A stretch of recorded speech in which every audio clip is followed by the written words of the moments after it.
Brought to you by TechnoSpark 20 series smartphones.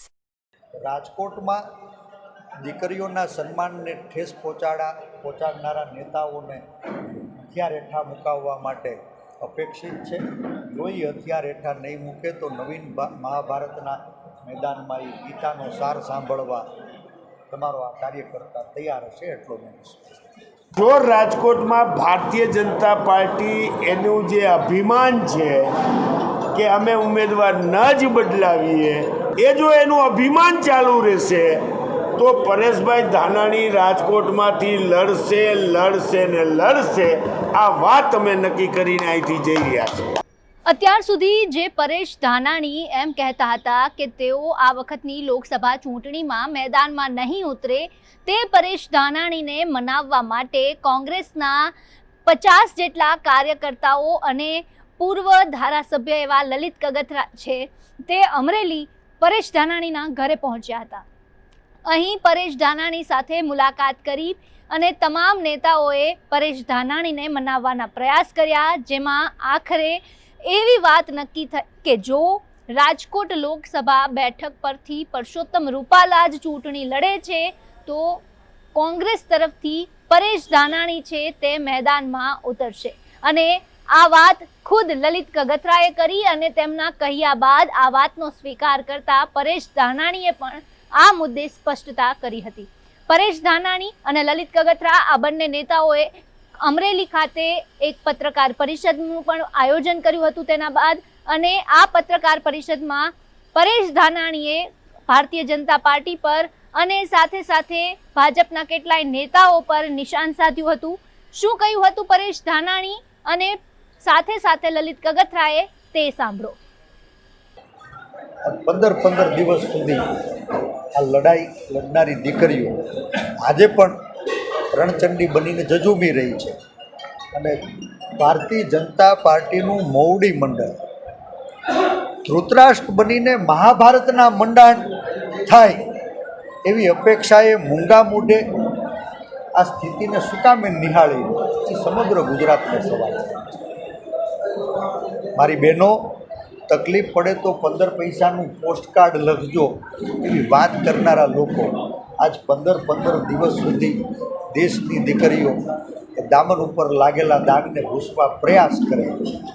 Bharatiya Janata પાર્ટીનું શીર્ષ નેતૃત્વ ધૃતરાષ્ટ્ર બનીને રાજનું તરભાણું ભરવા માટે એના આગેવાનોને, નેતાઓને, કાર્યકર્તાઓને છૂટછાટ આપે એ દુઃખદ વિના છે. એક જવાબદાર વિપક્ષ તરીકે કોંગ્રેસ પક્ષનું મોવડી મંડળ, રાજકોટ કોંગ્રેસ પરિવારના સૌ આગેવાનો, કાર્યકર્તાઓની લાગણી, ત્યાર પછી મારા ઘરે ઉછળતી બે દીકરીઓની સામે નજર કરું તો મને લાગે છે કે હવે અમારે મૌન ન રહેવું. આજ 15 દિના વાણા વાઈ ગયા અને તોય ભારતીય જનતા પાર્ટીના ભીષ્મ પિતામહ કયો કે ગુરુ દ્રોણ એ ચૂપચાપ આ દીકરીઓને રોડે રજળતી જોઈ રહ્યા છે. એટલે આપના મારફત એ અહંકારી ભાજપના જે કોઈ ભીષ્મ પિતામહ હોય કે ગુરુ દ્રોણ એને વિનંતી કરવા માગું છું, ચેતવણી આપવા માગું છું કે હવે તમારું મૌન તોડો.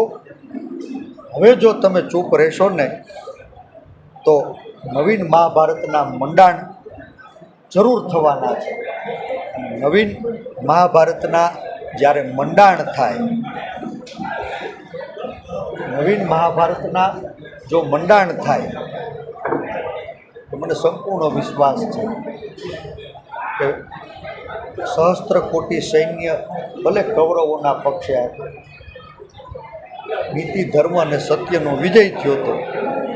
જો ઇરાદાપૂર્વક દીકરીઓના સ્વાભિમાનને ઠેસ પહોંચાડનારા લોકો સત્તાના સ્વાર્થ માટે ક્યાંય રામ રાજ્યની મર્યાદાઓનું ઉલ્લંઘન કરશે, જો એ હથિયાર હેઠા નહીં મૂકે, એનું નેતૃત્વ એને હથિયાર હેઠા નહીં મુકાવે તો કોંગ્રેસ પક્ષના કાર્યકર્તા તરીકે પરેશ ધાનાણી મારા રાજકોટ પરિવારના લોકોની લાગણી ધ્યાને લઈ શીર્ષ નેતૃત્વ પાસે અગાઉ પણ મારા સામાજિક અને કૌટુંબિક કારણોસર રાજકોટ નહીં ક્યાંય પણથી આ વખત ચૂંટણી નહીં લડવા માટે મેં બે હાથ જોડીને વિનંતી કરી છે.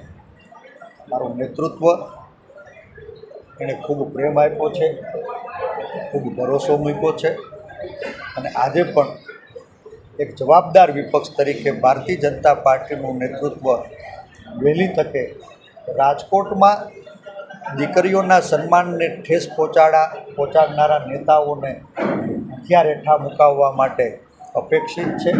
જો એ હથિયાર હેઠા નહીં મૂકે તો નવીન મહાભારતના મેદાનમાં એ ગીતાનો સાર સાંભળવા તમારો આ કાર્યકર્તા તૈયાર હશે, એટલો મેં વિશ્વાસ. એક વાત કરવા માટે પરેશભાઈ પાસે આવ્યા છે કે પરેશભાઈ અત્યારે સૌરાષ્ટ્ર એ રાજકોટ છે એ સૌરાષ્ટ્રનું એપી સેન્ટર છે.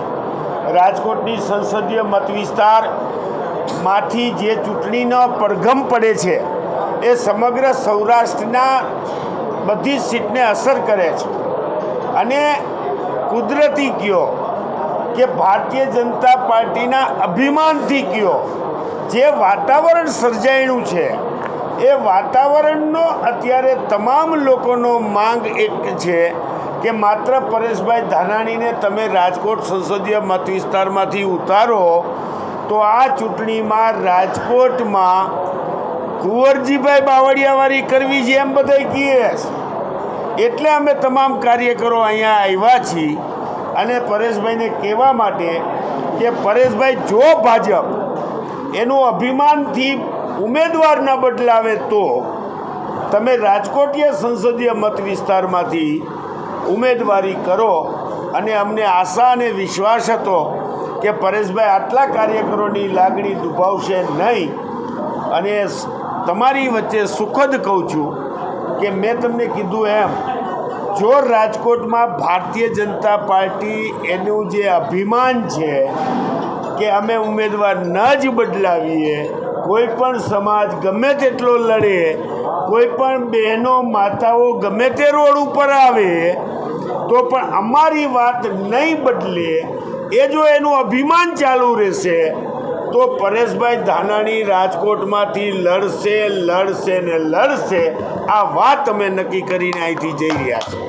આપને યાદ હશે કે આ અગાઉ પણ ગુજરાત તક આ મુદ્દે સ્પષ્ટતા કરી ચૂક્યું છે કે જો પરસોત્તમ રૂપાલાની ટિકિટ રાજકોટ લોકસભા બેઠકથી ભારતીય જનતા પાર્ટી રદ નથી કરતું તો પરેશ ધાનાણી છે તે કોંગ્રેસથી ચૂંટણી લડે તેવા આસાર નક્કી મનાઈ રહ્યા છે. અને હવે આ વાત પર સ્પષ્ટતા ખુદ પરેશ ધાનાણી અને કોંગ્રેસના નેતા એવા લલિત કગથરાએ કરી છે. આ સાથે જ હવે રાજકોટમાં જ પરેશ ધાનાણી વર્સિસ પરસોત્તમ રૂપાલાનો જો જંગ નક્કી થાય છે તો પાટીદાર વર્સિસ પાટીદાર અને લેવા પટેલ વર્સિસ કડવા પટેલનો જંગ છે તે ચોક્કસથી જોવા મળશે તેવી શક્યતા હાલ જોવા મળી રહી છે.